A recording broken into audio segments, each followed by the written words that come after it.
Dah. Okey. Ayo. Ayo. Macam Ayo. ada balik itu. Sini tak ada. Langsung mati.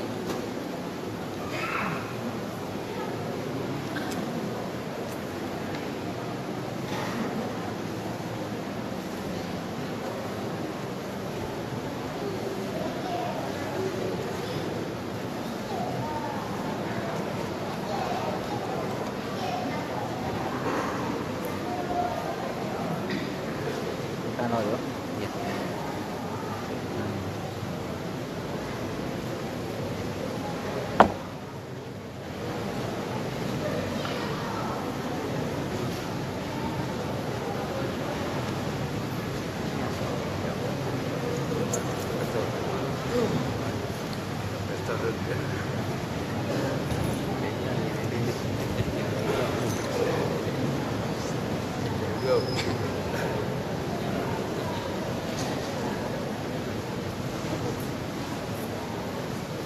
Padamnya udah.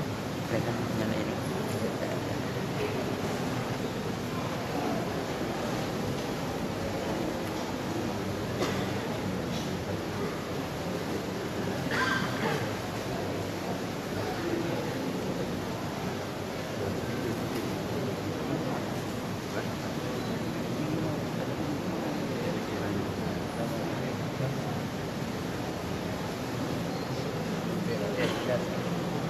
Apa? Apa? Ini ya apa dengan tu? Macam tu. Buka ronda sana. Macam apa?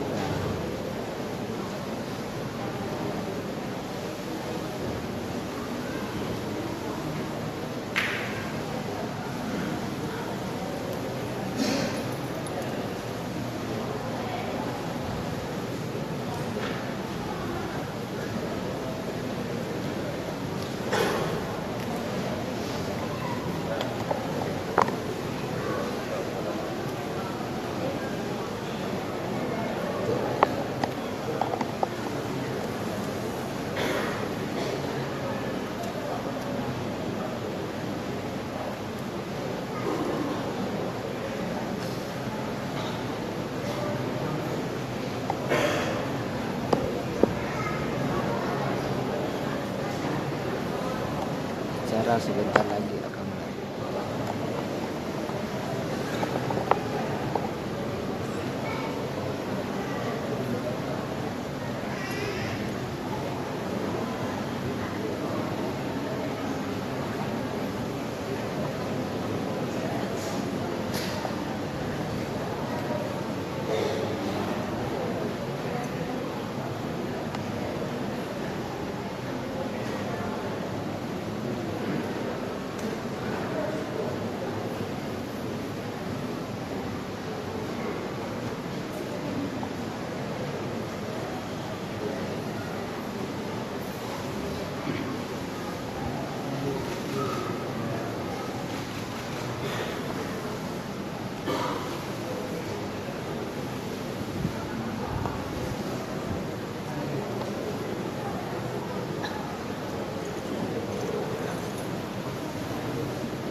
Bismillahirrahmanirrahim. Assalamualaikum warahmatullahi wabarakatuh. Hamdan wa syukran lillah, salatan wa salaman ala rasulillah wa ala alihi wa sahbihi wa mawala.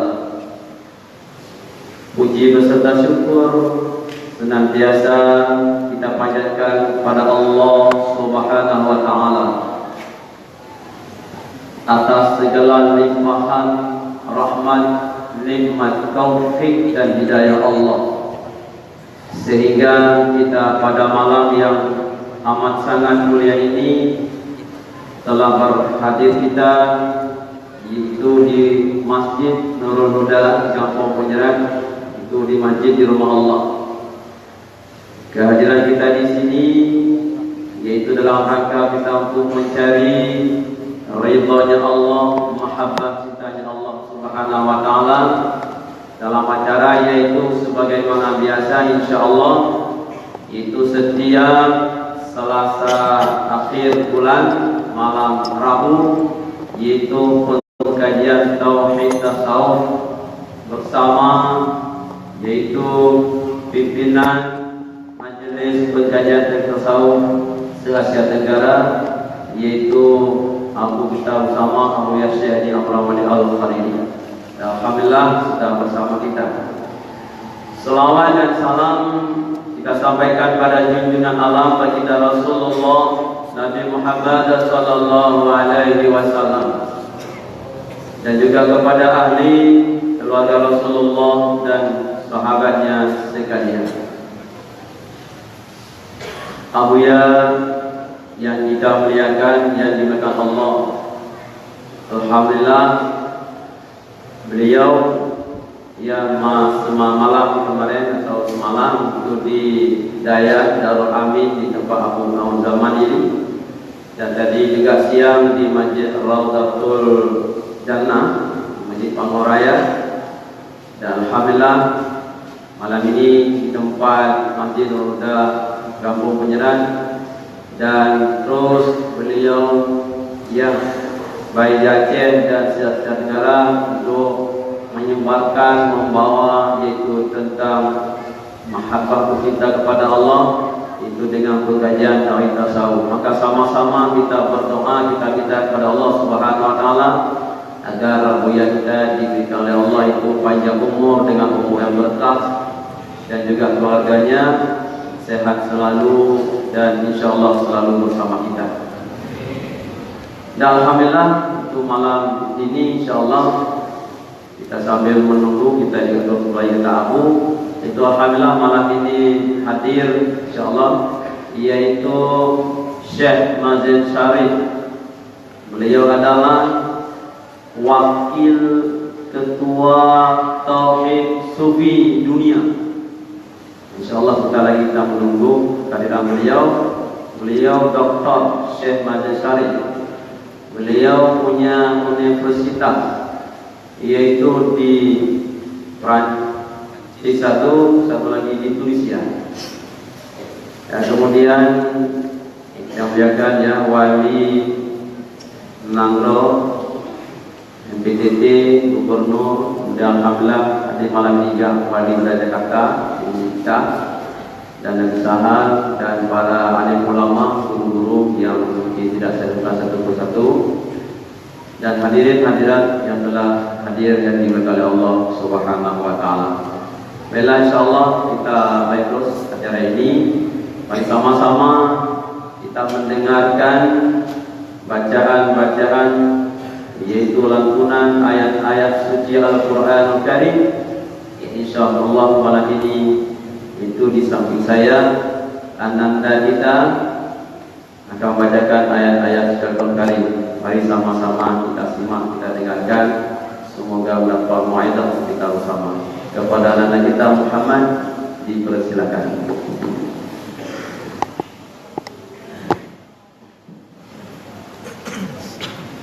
Assalamualaikum warahmatullahi wabarakatuh. Waalaikumsalam warahmatullahi wabarakatuh.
Assalamualaikum warahmatullahi wabarakatuh.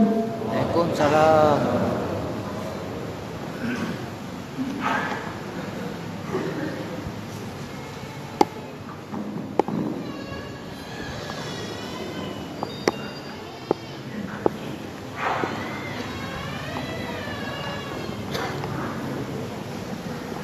Alhamdulillah, sama-sama kita telah mendengarkan pembacaan ayat-ayat suci Al-Quran Karim oleh anak kita bernama Muhammad. Ya, semoga kita pada malam ini didekati Allah Subhanahu wa Ta'ala. Selanjutnya pembacaan makalah insyaallah akan dibacakan oleh Abi Sahal. Abi Sahal dipersilakan dengan segala hormat.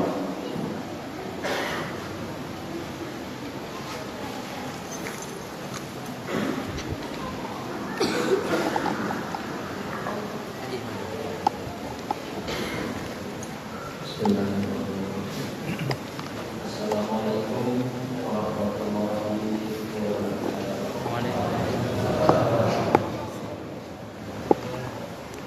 Bismillahirrahmanirrahim. Wassalatu wassalamu ala sayyidina wa maulana Muhammad wa ala alihi wa sahbihi ajma'in. Rabbi shrah li sadri wa yassir li amri wahlul 'uqdatam min lisani. Sama-sama kita muliakan ayah Tuhan kita bersama Mulia yang terkasih di hadapan kita.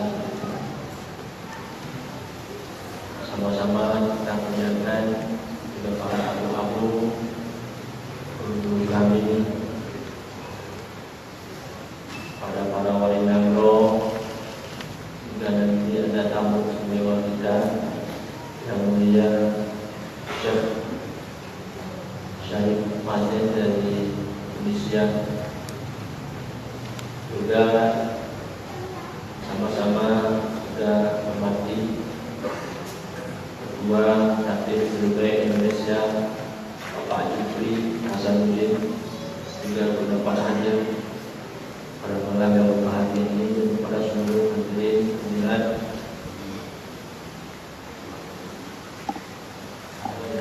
Mohon maaf kehormatan juga kepada Ketua Kadam Umat dan anggota yang sangat setia selalu mendampingi, menertibkan dan mengamankan acara di mana diadakan. Baiklah, memang waktu marilah sama-sama kita mendengarkan makalah Nabi kita yang berjudul Agama dan Negara. Bismillahirrahmanirrahim. Negara adalah perkumpulan manusia dan tinggal pada sebahagian belahan dunia. Mereka secara kebersamaan membuat satu kesepakatan dengan membuat undang-undang atau peraturan, gunanya untuk mencapai kesejahteraan, kemakmuran, kedamaian dengan dasar keadilan, untuk mereka bisa dapat hidup dengan baik di dalam satu tempat atau negara. Untuk mencapai tertibnya kehidupan ini, maka mereka menyepakati adanya pemimpin menurut tingkat wilayah masing-masing. Di dalam negara atau negeri ada pemimpin yang memimpin keseluruhan yang disebut dengan kepala negara, serta pembantunya di daerah, gubernur, bupati, camat, kecil kampung, dan lainnya. Maka negara ini, hadirin sekalian, dipegang oleh 3 kekuasaan, yaitu kekuasaan eksekutif, legislatif, dan yudikatif. Eksekutif adalah yang menjalankan undang-undang dan peraturan. Legislatif adalah yang membuat undang-undang dan peraturan bersama eksekutif. dan menjaga berjalannya undang-undang dan peraturan. Dan kekuasaan yudikatif adalah yang menegakkan undang-undang dan peraturan yang telah disepakati. Sebagai warga negara, mereka berpedomani hidup dengan dasar undang-undang atau peraturan dan menghormati pemimpin negara tersebut. Inilah pengertian dari negara. Maka mempelajarinya, mematuhinya adalah hukumnya wajib selama tidak bertentangan dengan agama. Para hadirin yang kami muliakan, agama, apa itu agama?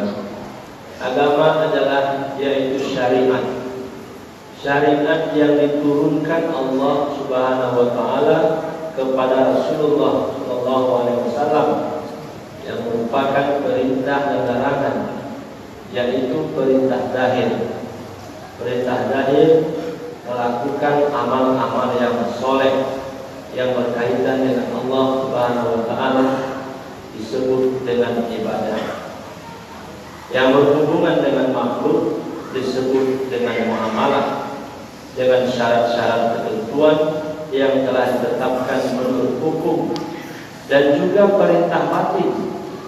Perintah batin yaitu kita beriman kepada Allah dan Rasul, berakhlak yang mulia, senantiasa bermakrifat dengan memandang wujud Allah pada setiap waktu dan kelakuan. Maka mempelajari agama dan mengamalkannya itu wajib fardhu ain bagi setiap mukallaf yang telah balik berakal, menghormati dan membesarkan Allah dan Rasul, serta ulama pewaris yang mewarisi Rasul, serta pemimpin yang memimpin urusan mereka. Sebagai umat Islam, wajib untuk melakukannya atau mematuhinya. Maka kegunaan daripada agama adalah untuk dapat kesenangan hidup dunia dan akhirat sesuai dengan ridha Allah Subhanahu wa taala, pencipta sekalian alam. Adapun negara, kegunaannya hidup bernegara hanya untuk menertibkan kehidupan zahir semata. Akan tetapi batin kita tidak aman daripada gangguan dari hawa nafsu dan tidak aman daripada gangguan syaitan. Maka kesenangan dan kebaikan itu diperoleh secara zahir saja, tidak secara batin di dalam kehidupan kita. Apakah hadirin sekalian, Anda paham mengenai dengan agama dan negara, bahwa negara yang didasarkan kepada agama, maka negara ini penyebab dapat keberkahan bagi rakyatnya, bagi bangsa di negara, di mana sebagai warga negara yang tinggal di dalam negara atau kampung yang mereka berada. Kalau dikalkulasikan masyarakat kita di negara kita, mereka banyak memahami negara daripada memahami agama dewasa ini. Tengku Usman dan kawan-kawannya, anaknya diarahkannya untuk memahami negara, kurang diarahkan memahami agama. Juga tengku lainnya, bahkan lebih dari tengku Usman. Ini merupakan renungan bagi kita semua. Para hadirin, ibu bapak sekalian yang dirahmati Allah. Makalah yang kedua yaitu yang berjudul pengamalan agama. Pengamalan agama sebelum dan sesudah bertauhid tasawuf. Bismillahirrahmanirrahim. Agama mengamalkannya dengan tidak bertauhid tasawuf. Mereka melakukan dengan jalan syariat semata. Mereka melakukan dengan jalan syariat semata, merupakan suatu kewajiban sebagai budak dari Tuhannya. Mereka melakukan dengan cara terpaksa karena takut dari azab dan untuk mencapai pahala balasan mendapat kebahagiaan di dalam kehidupan dunia dan akhirat, tapi pastinya kosong daripada cahaya atau kosong daripada nur tajalli, yaitu sifat kasih sayang Allah dan kebangsan zatnya di dalam hati kita.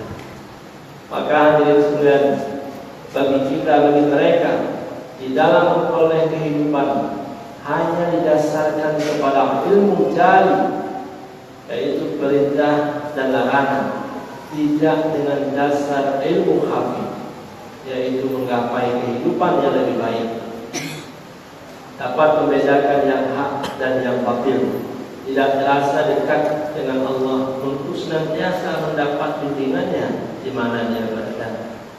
Bagi mereka kurang semangat, lesu dalam menjalankan syariat dan berakhlak yang baik di dalam kehidupan. Inilah sebahagian daripada orang yang mengamalkan agama sebelum bertauhid bersama.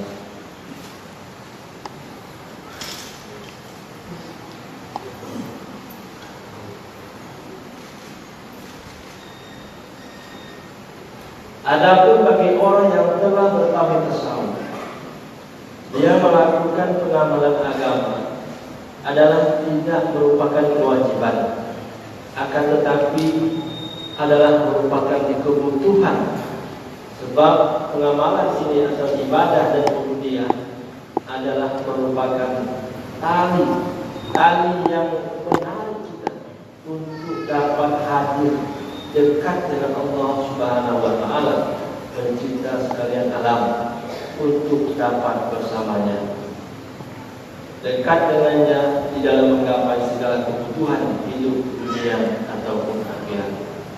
Mereka melakukan anjuran keagamaan tidak untuk keuntungan atau tidak untuk maksud diri serta hilang diri, akan tetapi hanya untuk mencari ridha Allah Subhanahu wa Ta'ala, untuk mencintainya dan menzahirkan ma'rifatnya dengan cahaya Allah pada masjid dan alam semesta. Maka semangat untuk melakukan amal kebaikan, berhubungan baik dan berakhlak yang mulia bersama hamba Allah atau makhluknya dengan dasar tauhid tasawuf akan zahir pada batinnya dan melimpah ke seluruh alam. Apakah tidak ada di antara kita umat Islam yang membenci ajaran ini dan yang menentangnya, kecuali ulama besar pesantren, terutama di Aceh Utara dan sebagian Aceh lainnya, termasuk di Darussalam, Dewan Guru dan lainnya. Demikianlah makalah ini sudah dapat menjadi pelajaran untuk kita. Assalamualaikum warahmatullahi wabarakatuh.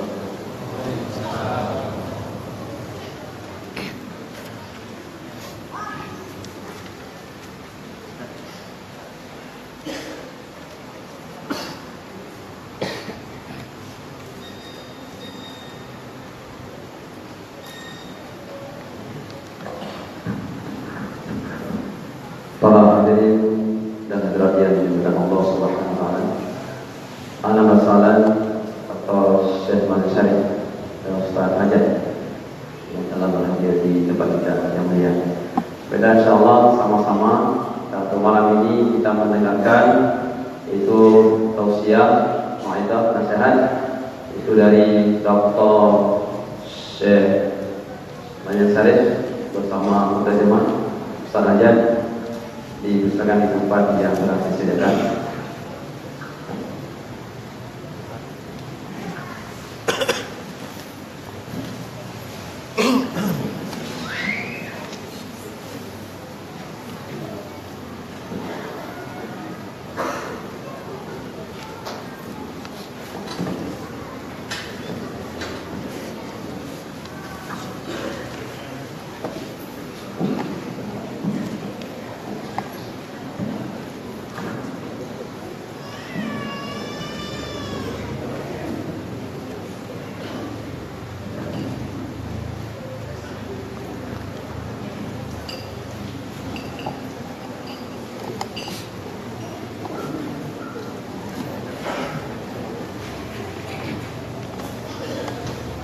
Bismillahirrahmanirrahim. Assalamualaikum warahmatullahi ta'ala Waalaikumsalam warahmatullahi wabarakatuh. سيدي الشيخ عمران الشاهدي سليل الأولياء الصالحين، سلام عليك ورحمة الله تعالى وبركاته. الحمد لله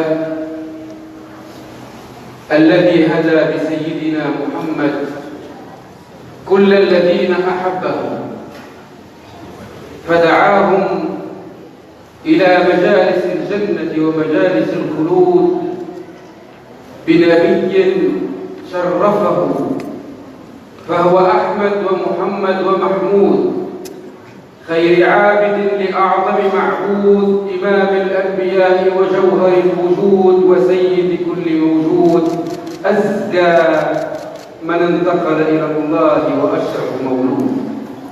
صل اللهم وبارك على سيدنا محمد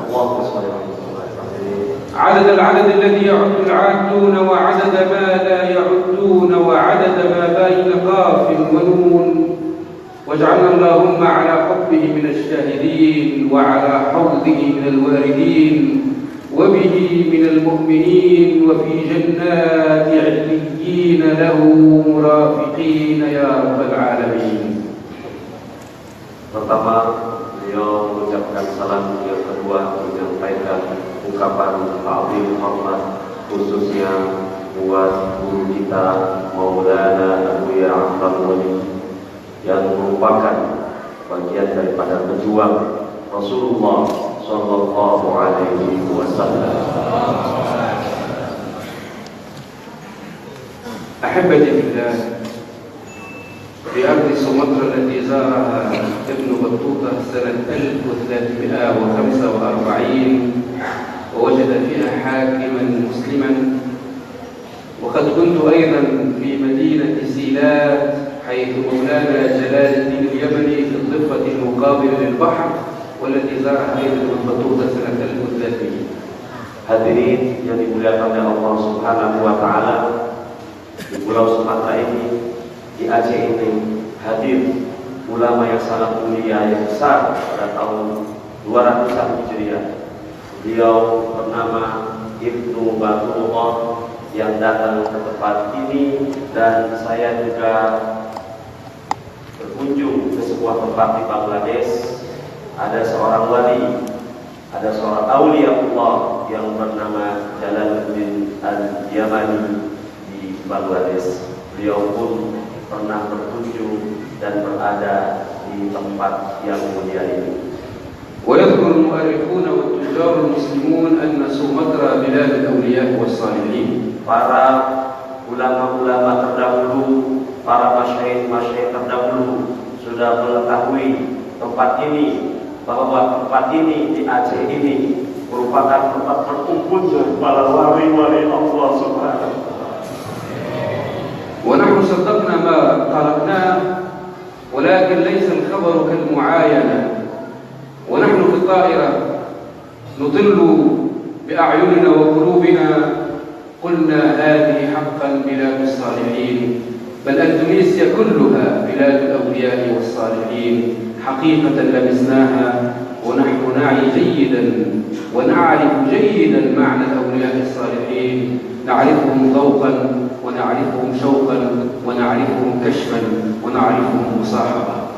Dalam sejarah-sejarah yang saya pelajari, yang saya baca tentang kemuliaan tempat ini, negara ini, Indonesia, khususnya Aceh yang sudah didatangi oleh para wali-wali Allah. Ketika saya membaca buku sejarah tersebut, hari ini saya hadir di tempat yang diceritakan dalam kitab-kitab itu. Saya bisa membuktikan secara kasat mata ketika berada di pesawat dan saya melihat dari atas pesawat, ternyata inilah tempat yang pernah saya baca dalam sejarah bahwa benar di negara ini, di Indonesia secara keseluruhan, tempat berkumpulnya para wali-wali Allah, dan di Aceh inilah berkumpulnya para wali-wali Allah. Sampai sekarang wali-wali Allah itu ada di tempat ini, ada di provinsi ini.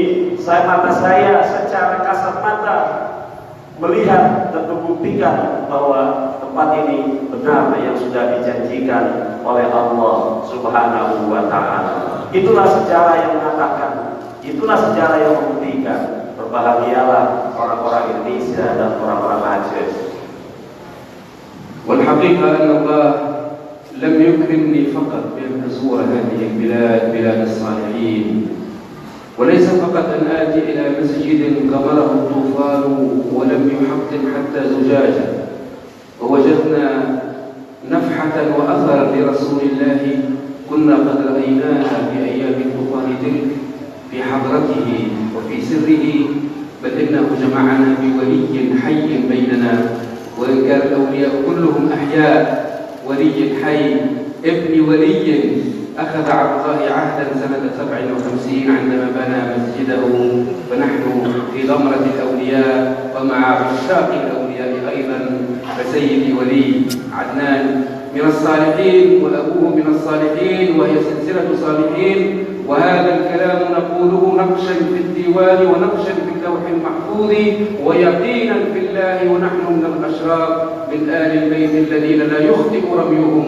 ولا تعبى قلوبهم، والحمد لله سرا ورثناه عن جدنا محمد وعن جدنا الإمام علي وعن أمنا فاطمة وعن جدنا الحسن والحسين، وأخذناه عن إمامنا الخضر وعن سيد عبد القادر الجيلاني ولفيف الصالحين، فنقول بارك الله لكم بهذا الولي الصالح، وبارك الله لكم بتلاميذ ومريدي الولي الصالح، فإن مريدي الولي أولياء أيضا وهم يدخلون معه في الحضرة المحمدية عند رب البرية سبحانه وتعالى.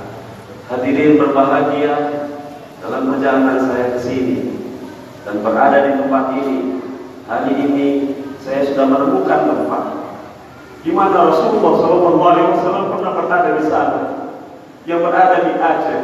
Tidakkah Anda tahu ketika tsunami terjadi, ada sebuah masjid yang tidak hancur kena air bah lautan. Mengapa? Karena yang membangun masjid itu adalah cucu Rasulullah SAW. Karena yang membangun masjid itu adalah waliullah, yang para wali-wali itu memberikan warisan-warisannya. Warisan para wali yang saat ini sampai dan masih hidup dan masih ada adalah orang yang ada di hadapan Anda semuanya. Guru kita Syekh Maulana Abu Ya'mur Al-Khalidi adalah orang soleh. Beliau adalah wali. Mengapa? Karena orang tuanya adalah orang soleh dan wali. Tapi kalian tidak bisa menyaksikan itu. Padahal Rasulullah SAW meneteskan, para wali-wali meneteskan darah-darah. Dan saya adalah keturunan dari Sayyidina Ali.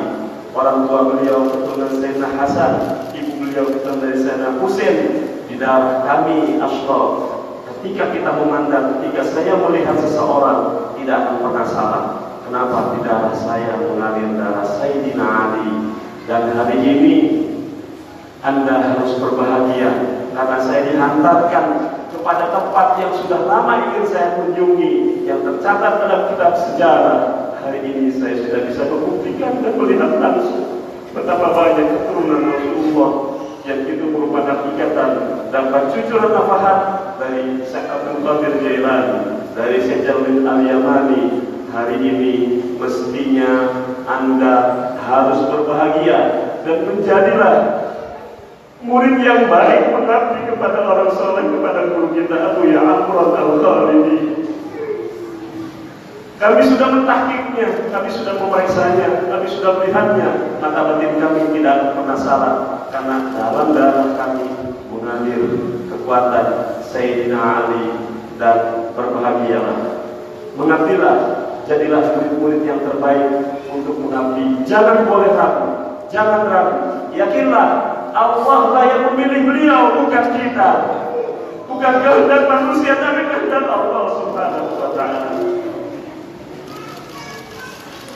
Ana ataitukum min ardin ba'idah. Saya datang dari negara yang jauh, yang belum pernah bertemu dengan beliau. Min bilad Tunis al-Afriqiyah, ardh az-zaytunah was-salihin wal-ashraf. Dari negara Tunis, negara yang sangat baik, yang banyak berkumpul para cucu-cucu Rasulullah di tempat tersebut. أحمل إليكم من أوليائها وصالحيها وسادتها سلاما ومحبة واحتراما ومددا. Saya datang ke negara ini dari Tunis membawa pesan dan salam buat Anda semua, khususnya buat guru kita Maulana Al-Murad Al-Khalidi. Ini pesan yang harus saya sampaikan pada saya belum pernah bertemu dengan beliau. وسأكلمكم باختصار إن شاء الله عن منازل الأولياء ومساكن الأصفياء. عنوان محاضرتي منازل الأولياء ومساكن الأصفياء. Pada kesempatan malam ini saya ingin memberikan catatan penting makalah tentang kedudukan seorang wali dan kemuliaan seorang wali. فنقول الحمد لله الذي بعث الأنبياء بالهدى والحق. Segala puji dan hormat dan takzim kepada Allah Subhanahu wa taala yang mengantarkan kita, memberi kita petunjuk dan kebenaran. ولم يفرد نبيا بسر إلا وألحق بذلك السر أولياء خلفاء لذلك النبي. Bahwa ketika Allah mengirim utusan para nabi, memilih mereka menjadi para nabi, maka Allah akan kirimkan rahasia-rahasia kemuliaan melalui para nabi-nabi pula. وبما أن نبينا محمد أعظم الأنبياء وأكرمهم فإن أولياء الله من أمة سيدنا محمد هم أعظم الأولياء عند الله وأكرمهم. Bahwa Allah Subhanahu wa taala memilih Rasulullah sallallahu alaihi wasallam sebagai nabi yang mulia, sebagai makhluk yang mulia, dan Allah pun memilih para wali-wali Allah untuk diberikan kemuliaan sebagaimana Allah mengangkat derajat nabi dengan kemuliaan. يأتي النبي لأمة بعينها ووقت بعينه يؤتيه الله المعجزات يبلغ الرسالة ثم ينتقل إلى ربه إلى الرفيق الأعلى. Allah Subhanahu wa taala memberikan atau mengutus dan menjadikan Rasulullah sallallahu alaihi wasallam sebagai pilihan kemuliaan, keagungan dari Allah Subhanahu wa taala. ولكن نشر تلك الرسالة في الأرض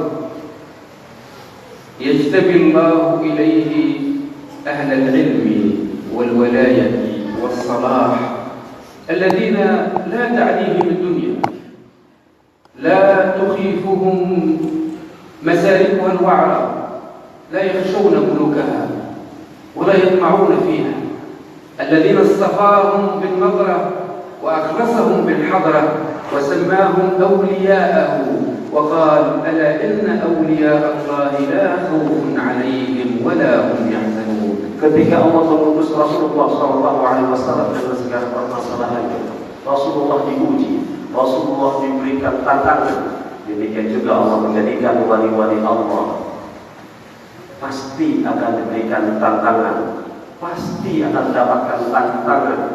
Juga pasti ada yang gak suka, sebagaimana Rasulullah pernah dibenci. Para wali-wali Allah pun akan mengalami ujian yang sangat besar, yang sangat begitu dahsyat. Mengapa? Sebagai bagian yang Allah akan berikan kemuliaan kepada orang tersebut. Allah akan menunjukkan kemuliaan kepada orang tersebut melalui ujian-ujiannya, dan para wali-wali Allah tidak akan pernah takut. La khaufun 'alaihim wa la hum yahzanun. Tidak akan pernah takut dan tidak akan pernah sedih. Mengapa? Karena Allah lah yang menjaga para wali-wali Allah. الأولياء الصالحون نخبة من مخلوقات الله، مثل نخبة حملة العرش، نخبة ملائكة العلويين الكبار جبريل إسرافيل رضوان مالك، نخبة ملائكة السماوات، نخبة أنبياء. الأولياء نخبة الموالية مباشرة للرسل والأنبياء وفيهم الأقطاب والأبدان والأقوال. هي نخبة فرقة خاصة من خلق الله المختارين، لهم خصائص وصفات وسمات يشرف على دائرتهم سيدنا رسول الله مباشرة ويعلمهم الخضر عليه السلام مباشرة.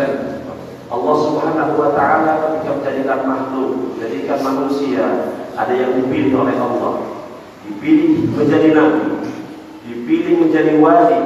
Itu semua bukan kehendak para nabi, bukan kehendak para manusia, tetapi Allah lah yang memilih. Mengapa Nabi Muhammad dijadikan nabi? Allah yang memilihnya. Mengapa para wali-wali dipilih menjadi wali? Allah lah yang memilihnya. Dan di atas mereka yang paling tinggi dari wali-wali yang ada di dunia ini, wali akdar, semuanya dikawal, semuanya di dalam naungan Rasulullah SAW, karena sesungguhnya wali di atas wali adalah Rasulullah, dan wali yang hakikat adalah Allah Subhanahu wa Ta'ala. Semuanya adalah pilihan Allah Subhanahu wa Ta'ala. Jadi Nabi itu kelompok manusia yang terpilih, wali-wali itu adalah kelompok manusia yang terpilih, dan malaikat pun banyak. Ada malaikat yang terpilih oleh Allah Subhanahu wa Ta'ala. Jadi semuanya bersumber dari Allah Subhanahu wa Ta'ala, dan itulah pilihan dari Allah, bukan kehendak siapa-siapa.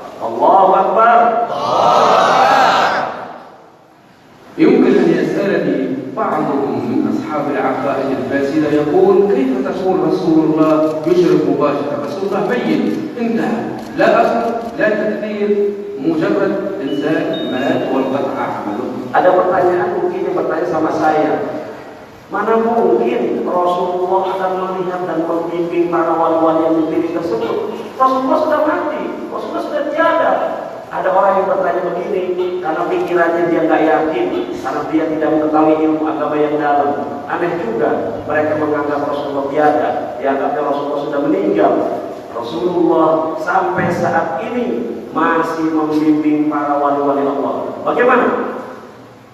ونقول له: يا جاهل، إن كانت الشمس انتفت تنتفي الحياة في الأرض، وإن كانت السماء انهدت تموت الكائنات تحتها، وإن عدم الماء في الأرض مات الناس فيها، فكيف تبقى الكائنات إذا انتفى سيد الكائنات؟ شمس الوجود، سماء المخلوقات، ماء الحياة صلى الله عليه وسلم. Wahai para penanya yang tidak mengerti ilmu, bagaimana matahari itu sampai saat ini ada, sinarnya masih ada, alam ini masih ada.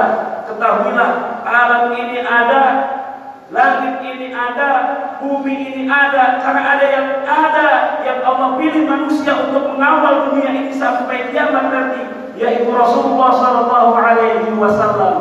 Selama bumi ini ada, langit ini ada, Rasulullah selalu ada dan selalu memusyrifi dan selalu mengawasi. Suatu hal yang tidak mungkin bahwa Rasulullah tiada. Kalau tiada Rasulullah tidak ada, maka alam ini pasti tidak ada. Kalau Rasulullah tiada, maka bumi ini sudah tiada. Pertanyaannya, adakah bumi ini sekarang? Adakah langit ini sekarang? Berarti Rasulullah SAW masih ada, karena beliau adalah Sayyidul Wujud, yang diciptakan dan dipilih oleh Allah Subhanahu wa Ta'ala. وإن قال لنا ميت قلنا له: ما الموت؟ الله يقول للشهداء: أحياء عند ربهم يرزقون، ونهى عن الاحتساب، الحسبة فقط، لا تحسبوا، ونهى عن القول لا تقولوا أموات بل أحياء ولكن لا تشعرون. فكيف برسول الله سيد الشهداء وسيد الأشهاد، وجئنا بك على هؤلاء شهيدا، والله يقول: وفيكم رسوله. كيف ينتفي الموت خروج من الجسم؟ لكن رسول الله قابل الأنبياء وصلى بهم في القدس في الإسراء والمعراج، وناقش موسى في الصلاة، ووجد موسى يصلي عند قبر نفسه، ولاقى إبراهيم وآدم. الموت ما هو إلا مرحلة، ورسول الله حي بروحه حاضر ناظر، يشهد مجلسنا الآن، يسمعنا، يرانا، يعرف أمته، يعرف محبيه. إن كنا نستطيع بالتكنولوجيا الحالية أن يرى أحدنا المشرق إلى المغرب، نستطيع أن نبث هذا مباشرة ويرى بعضنا بعضا. كيف بقدرة الله وعزة الله؟ كيف بالذي أعطاه الله المقام المحمود الذي رفعه إلى سدرة المنتهى وفوقها، الذي تجاوز جبرائيل، سيد الوجود محمد يطلع علينا ويشرف مباشرة على أمته وعلى الأولياء الصالحين، ويحركهم وينقلهم من مكان إلى آخر، وهو دائما معنا ودائما فينا، ولو غاب عنا لا يمكن أن نعيش. تغيب الشمس يغيب الماء، نعيش، ولكن دون رسول الله نموت. Baik, oke. Kalau kita sepakat bahwa Rasulullah sudah mati, baik, oke. Tapi Allah Subhanahu wa Ta'ala yang mengatakan, mereka kalian menyangka orang-orang yang berjuang di jalan Allah sudah tiada. padahal Allah tetap menghidupkan roh-roh mereka. Allah tetap menghidupkan kekuatan kebesaran Rasulullah Sallallahu Alaihi Wasallam. Tidakkah kita tahu semua bagaimana Rasulullah Sallallahu Alaihi Wasallam ketika Mi'raj, ketika Isra dan Mi'raj, Rasulullah bermusafah bersalaman dengan para nabi-nabi. Artinya apa? Para anbiya masih ada, Rasulullah bersalaman, Nabi Musa, Nabi Isa. Rasulullah masih ada sampai saat ini. Karena Allah lah yang menghidupkannya, karena Allah lah dengan kekuasaannya yang menjaganya. Dan itu semua sudah tercatat di dalam Al-Quran tentang kehidupan, tentang kematian. Karena mati itu hanya proses sebuah transisi keluarnya ruh dari tubuh kita kepada alam yang sangat baik. Dan sesungguhnya Rasulullah SAW masih ada dan masih memantau kita dan melihat kita semua yang hadir di sini. Bagaimana gambarannya? Kita direkam pada saat ini dengan teknologi yang ada. Kalau itu saja bisa dilakukan oleh manusia, merekam, membuat televisi, membuat handphone dan sebagainya, bagaimana Allah yang Maha Besar bisa membuat apa saja? Yang mati bisa dihidupkan, bisa mengumpulkan roh dan semuanya. Dan bumi ini masih ada, bumi ini, langit ini masih ada, dan tidak mungkin adanya bumi ini tanpa tiadanya Rasulullah. Rasulullah ada. Kenapa? Karena bumi ini ada, langit ini masih ada. Itu menunjukkan kuasa Allah. Karena bumi ini tidak akan ada hancur dengan keberadaan panahnya Rasulullah menghadap kepada Allah Subhanahu Wa Taala. Jadi saya yakin betul malam ini Rasulullah memantau kita. Malam ini Rasulullah dengan roh dan keagungannya melihat kita, dan Rasulullah membimbing para wali-wali Allah melalui koneksitas roh di antara Rasulullah dan para guru kita. وما صح عن رسول الله والأنبياء يصح على الأولياء. Apa yang diberikan dari Allah kepada para nabi, maka itu pun diberikan Allah kepada wali-wali Allah. فالأولياء إذا انتقلوا من دار الدنيا دخلوا في عالم التصريف ما بعد الدنيا، البرزخ مثل الأنبياء، لهم مدد ولهم عند الله قدرة ولهم نفع ولهم ضرر بمن آذاهم. لذلك قال الله: من عادى لي وليا حيا كان أو منتقلا فقد آذنته بالحرب، هذا ضرر. وقال رسول الله صلى الله عليه وسلم: إذا أضاع أحدكم سبيله فليقل يا أهل الله أغيثوا، أي إذا ضاع في الصحراء ينادي يا أهل الله أغيثوا. هذا رسول الله يأمر بالبدعة والشرك، حاشا لله. رسول الله يقول: نادي على أهل الله، قل أغيثوني. لماذا لم يقل قل يا الله أغيثني؟ لأن الله جعل أسبابا. لماذا قال لموسى أدخل يدك في جيبك؟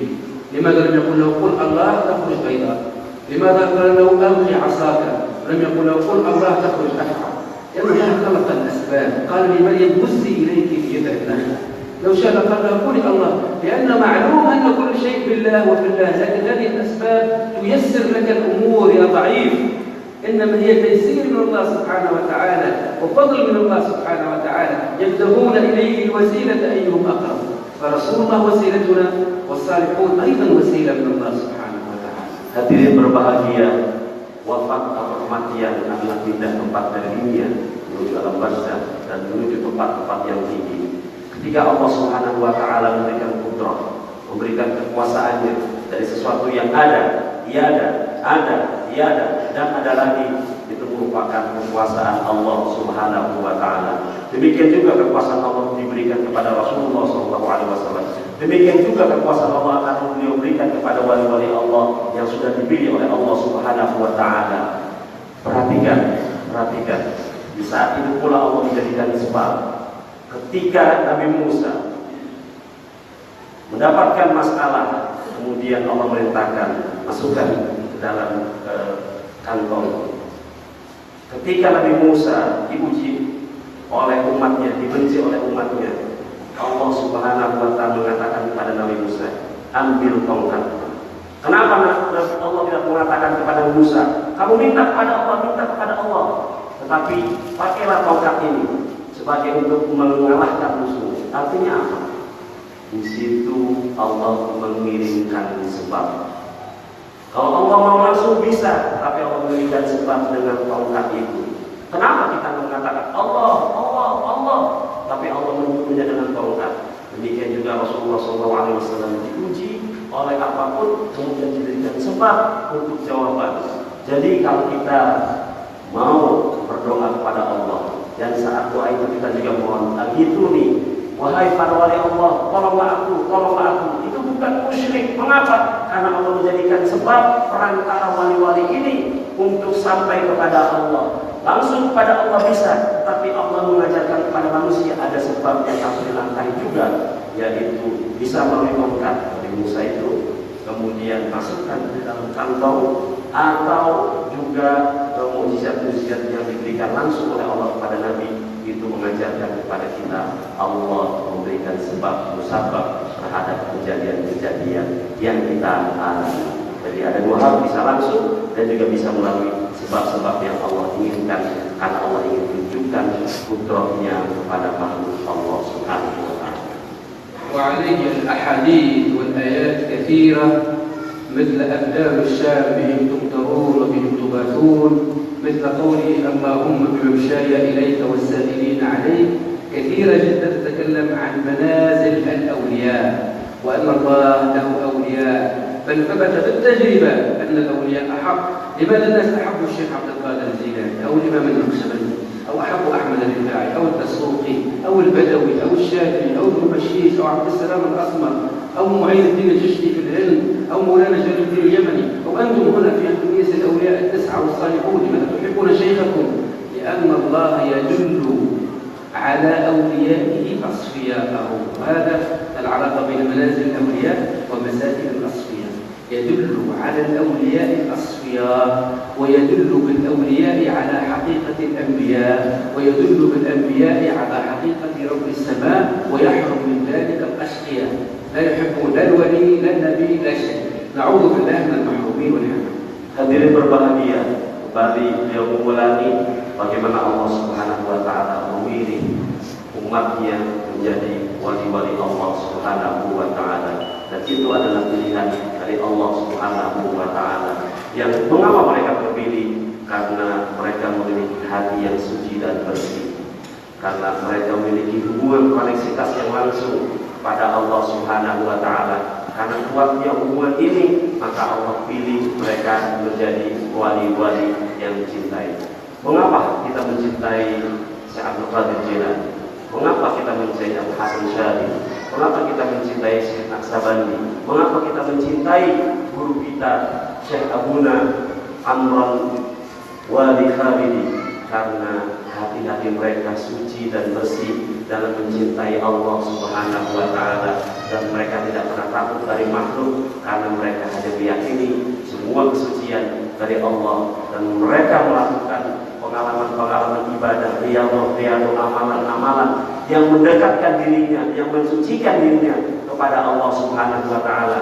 Karena itulah Allah memilihnya, karena kesucian, karena etika, karena akhlak yang suci dan bersih. Sofiyun, inilah yang menjadi terminologi kaum tasawuf. Wa alaihi فأنتم محظوظون أن الله خطبكم أتى بكم إلى منازل الأولياء فأنتم في مساجد التصفية.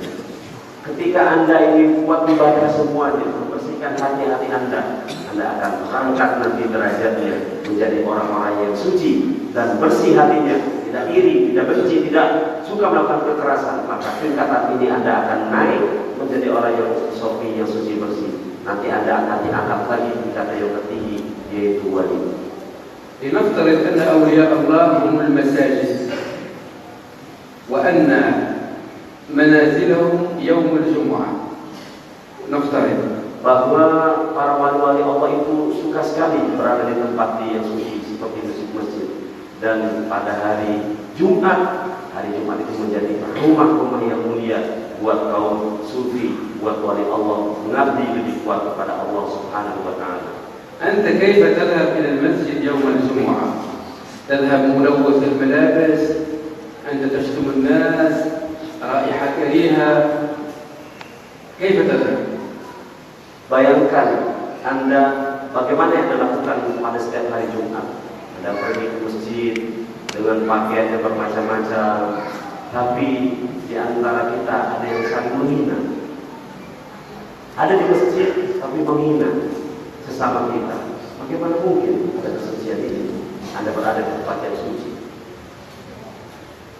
بل عليك أن تقوم بالغسل والوضوء وخذوا زينتكم عند كل مسجد تتزين. Maka pada saat itu Anda harus bersihkan. Jika ada perintah masuk hari Jumat masuk masjid dalam suasana yang bersih, itu sebenarnya perintahnya bukan bagi kita yang harus bersihkan, tetapi juga hati kita harus bersih ketika akan masuk ke dalam masjid. وأن تتعطر رسول الله يحب العطر أن تكون معطرا تقول كلام طيب وإذا جلست في الجمعة أن لا تلغو أن تسمع أن تكون متخلق متأدب أليس كذلك؟ Dan ketika hari Jumat kita dianjurkan untuk berwangi-wangian, duduk berada dalam masjid dan mengucapkan kata-kata yang baik dan mendekatkan diri kepada Allah dengan bacaan-bacaan yang baik. Bukankah demikian? طيب نعم. الأولياء الصالحون مثل المسجد يوم الجمعة والغسل والوضوء هو التصوف. التصوف تطهير للقلب لتصبح صافي، تعطير للروح، لبس الجيد من الأخلاق، لبس الأخلاق الجميلة، الأدب. هذا هو التصوف، أن تكون مؤدبا صافي القلب نظيف الروح مثلما أنت نظيف الجسم يوم الجمعة في المسجد. نفس الشيء، التصوف ليس سوى ذلك وهو جوهر الإسلام وجوهر التوحيد. فلا خير في مسلم لم تصفو نفسه ولم يهذب قلبه ولم تعطر روحه ولم يكتمل أدبه. Para hadirin berbahagia, para wali-wali Allah ibaratnya seperti masjid dan hari Jumat. Yang masuk ke sana harus suci, bersih, berwangi-wangian, melakukan ungkapan-ungkapan pikiran yang baik-baik. Ibaratnya gambarnya seperti itu para wali-wali Allah, menjadikan dirinya tempat yang mulia, menjadikan dirinya sebagai Sayyidul Ayyam dengan badan yang wangi, kata-katanya baik, akhlaknya baik, meskipun disakiti orang tidak akan menyakiti orang lain dengan kata-katanya. Mengapa? Karena para wali-wali Allah menjadikan dirinya seperti hari Jumat, seperti masjid, seperti hari Jumat yang harus wangi-wangian, harus baik kata-katanya, harus mengungkapkan sesuatu yang bermanfaat. Dan itulah gambaran orang-orang yang suci dan bersih yang disebut dengan dunia tasawuf. Jadi orang-orang yang berada di dunia tasawuf, mereka mensucikan hatinya. Mereka tidak pernah mengucapkan kata-kata yang kotor. Mereka tidak pernah membalas meskipun dihina. Mereka tidak pernah melawan meskipun difitnah. Karena mereka memiliki hati, etika, akhlak yang baik. والتصوف لا يخرج عن الشريعة والعقيدة. Tasawuf itu tidak bertentangan dengan akidah dan syariat, karena satu kesatuan yang harus dilakukan. حتى أعمق مسائله الفلسفية تحتاج إلى التأويل، لا تؤخذ بالظاهر، ولا يدرسها الإنسان إلا في مستوى عالي من الحال ومن الوصول. لكن أسس التصوف كما بينها سيدي أحمد زروق في كتابه قواعد التصوف أو الإمام القشيري في الرسالة القشيرية أو غيرهم، فإنها مرتبطة بالكتاب والسنة. لذلك قال سيدي أحمد البدوي في رسالته لسيدي إبراهيم الدسوقي، وقال أيضا سيدي إبراهيم الدسوقي، وقال نفس المقولة سيدي عبد القادر الجيلاني محمد الرفاعي: طريقتنا ملتزمة بالكتاب والسنة. Para wali-wali Allah ataupun mereka-mereka yang berada di dunia tasawuf dan thariqah itu kuncinya atau pegangannya adalah Al-Quran dan hadis. Mereka tidak pernah bertentangan dengan Al-Quran dan hadis, sebagaimana para wali-wali Allah Syekh Abdul Qadir Jailani, Imam Qushairi menyatakan di dalam kitab-kitabnya apa yang beliau lakukan satu kesatuan dengan Al-Quran dan hadis. Mereka tidak pernah bertentangan dengan Al-Quran dan hadis atau syariat. Ini semua merupakan satu kesatuan yang menyatu di dalam kehidupan para wali-wali Allah yang berada di dunia tasawuf. يرددون معي سبحان الله الحمد لله لا إله إلا الله. Lalu mengatakan subhanallah walhamdulillah wa la ilaha illallah wallahu akbar. Subhanallah, alhamdulillah, la ilaha illallah, wallahu akbar. Subhanallah, alhamdulillah, la ilaha illallah, wallahu akbar.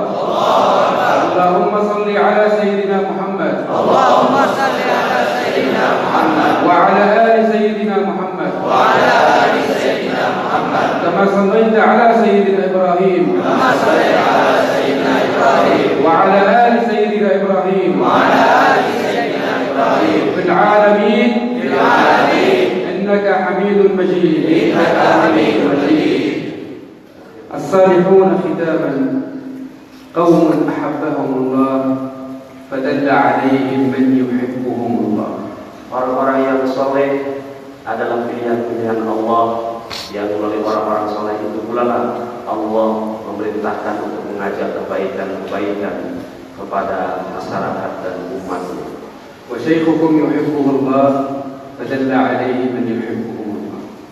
Guru Anda, guru kita, Syekhuna Maulana Abu Ya'amr Al-Khalidi adalah orang soleh, terbukti mengajak Anda untuk menjadi orang yang baik, yang soleh. Mengapa? Karena beliau selalu berhubungan dengan Allah dengan keikhlasannya dan dibimbing oleh Allah. Karena itu beliau mengajak orang-orang untuk berbuat baik karena dirinya beliau baik dan menjadi pilihan Allah. فخذوا العلم وخذوا الكرامة Ambillah ilmu dari beliau, ambillah keberkahan, kemuliaan dari beliau, maka Anda akan diangkat derajatnya oleh Allah Subhanahu wa taala.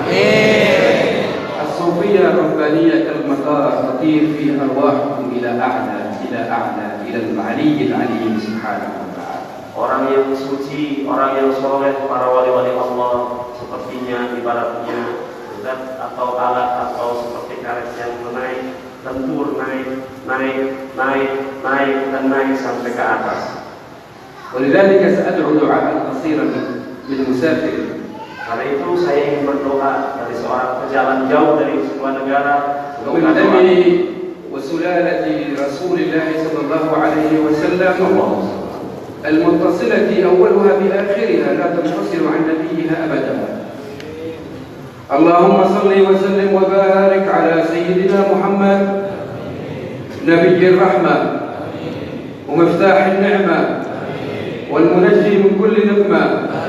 اللهم صل وسلم على سيدنا محمد صاحب المنهاج نبي الإسراء والمعراج الذي كان بالأنبياء التاج. اللهم صل على صاحب الرسالة وجد السلالة صافي الحالة الذي زينت جماله وأظهرت كماله يا صاحب الجلال. اللهم صل على نبي الجمال. اللهم صل على صادق الحال وصادق المقال. اللهم صل على من يرد به الوصال. اللهم صل برسول الله وصل ينقسم. اللهم قربنا من رسول الله قربا لا بعد بعده. اللهم اسعدنا برسول الله سعادة لا شقاء بعدها. اللهم تقبلنا برسول الله قبولا يا رب العالمين لا فصل بعده. اللهم صلنا بالحبيب. اللهم صل على الحبيب. اللهم يا من يجيب. اللهم يا من يجيب المضطر إذا دعاه. اللهم فرج على القدس يا رباه.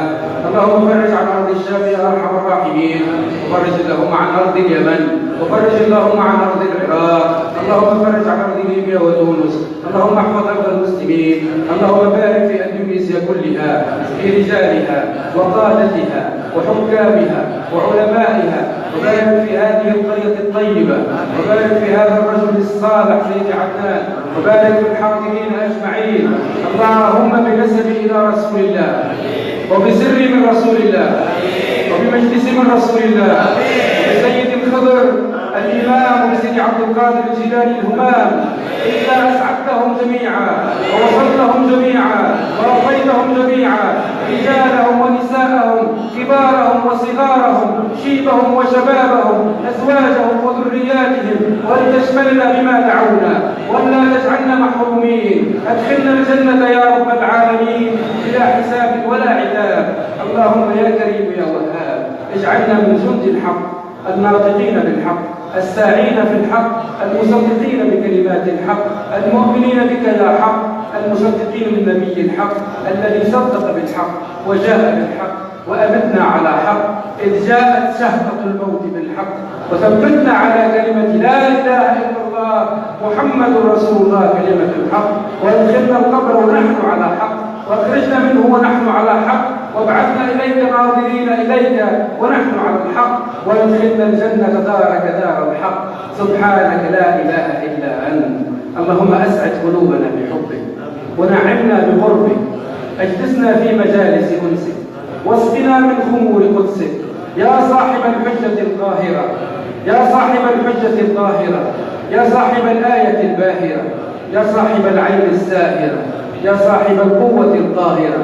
أخزي أعداء أوليائك، أخزي اللهم عدونا، شرد اللهم شمل أعداء أمة حبيبك أينما كانوا وأينما تنزلوا، وبارك اللهم في عشاق حبيبك أينما كانوا وأينما تنزلوا، واجعلنا اللهم من الصالحين المحبين للصالحين، وادخلنا برحمتك في عبادك الصالحين. وصل اللهم وبارك على إبراهيم وأولاده إسماعيل ويعقوب وإسحاق ويوسف، وصل وبارك على يونس وإسماعيل وداود، وصل اللهم وبارك على لوط وهود وصالح، وعلى إشعياء ودنيان وموسى وعيسى، وبارك اللهم على نوح وشيث وآدم، وبارك اللهم على إدريس وإلياس، وصل اللهم على تاجهم جميعا خير الناس الهادي الحق النبراس محمد صلى الله عليه وسلم. وارض اللهم عن أصحابه الطيبين الطاهرين، وسلم على آل بيته أجمعين، وقدس أسرار أوليائك الصالحين، واجعلنا في هذه الحضرة في هذا المجلس المبارك من الذين حضرهم رسول الله وسمعهم رسول الله وشهدهم رسول الله وأحبهم رسول الله ورضي عنهم رسول الله. اللهم أسمع رسولك كلامنا واشهده مقامنا. يا رسول الله إنا نحبك، آمنا بك وما رأيناك، فلا تحرمنا رؤياك. زرنا في المنام، وزرنا في اليقظة، وزرنا عند الموت، وزرنا بعد الموت، ولاقنا يا محمد، واشفع فينا يا محمد، مددا لأمتك يا محمد، مددا للروهينج المعذبين، غيرة على القدس وعلى الشام، مددا يا رسول الله، أمدنا يا محمد، مددا يا أولياء الله يا صالحين، مددا يا رب العالمين بهم. أسألك اللهم بمحمد أن تقبلنا.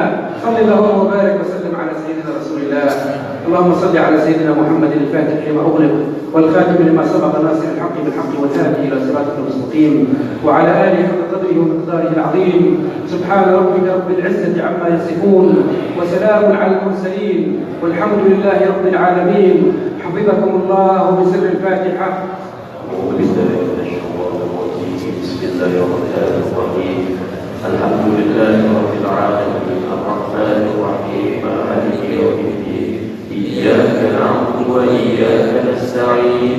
اهدنا الصراط المستقيم صراط الذين أنعمت عليهم غير المغضوب عليهم ولا الضالين.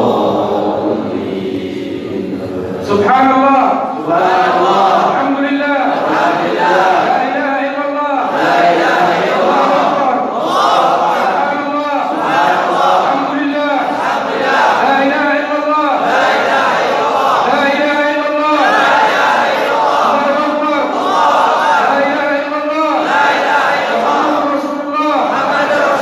السلام عليكم ورحمة الله تعالى وبركاته. Hadirin, beliau ucapkan salam, dan sebelum salam saya ingin menyampaikan tentang beliau. Beliau adalah seorang penasehat Presiden Indonesia bidang keamanan. Beliau juga seorang sekretaris Persatuan para Keturunan Rasulullah SAW di Tunis. Beliau juga memiliki sekolah di Prancis, nama sekolahnya adalah Al-Ghazali. Beliau juga Presiden Ahli Sejarah Dunia, dan beliau juga dosen di kampus tertua di dunia, yaitu kampus Al-Zaituna. Demikian, dan mohon maaf atas kekurangan kata dari beliau.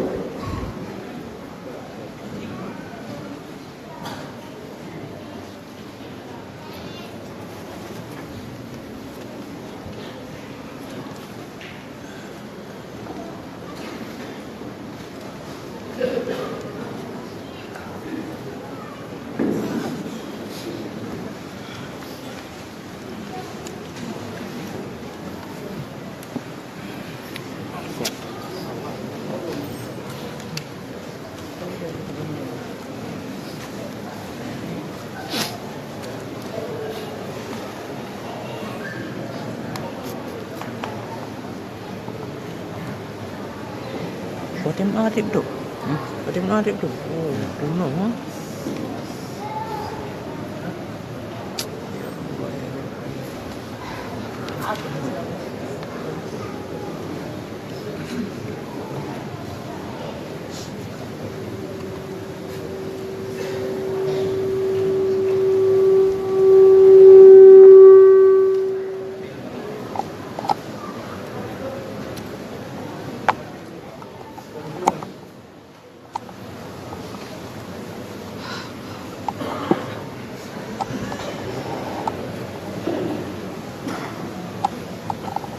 Hadirin hadirat yang dimuliakan Allah Subhanahu wa taala.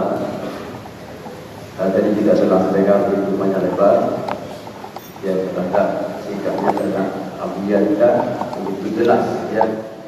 Jadi untuk malam yang mulia ini kita tahu kita bersama dengan tawajuh ya, kita kajian tentang tasawuf dan juga tawajuh bersama. Di untuk malam ini kita mengadakan kita berzikir. Ya, kita berzikir bagaimana biasa dengan melatih cerita ataupun dengan ucap la ilaha illallah. Begitu bersama, sama-sama kita duduk dengan rapi dan insyaAllah latih akan dibimbing oleh Abu Yusuf kita dan bersama dengan yaitu Wali Jakarta.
La